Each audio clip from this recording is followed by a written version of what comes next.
நேசம் கொண்டபடி சருவா எடுத்தபடி வாராரையா கருப்பசாமி வானரமுட்டி கருப்பசாமி கண்ணு ரெண்டும் கொப்பளிக்க காவ தெய்வம் வாராரையா கஷ்டத்திலே கை கொடுக்கும் கருப்பசாமி வாராரையா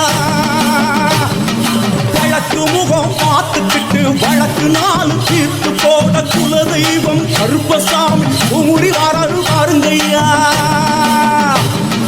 பில்லி ஏவல் குட்டிங்கி வீச தொல்லை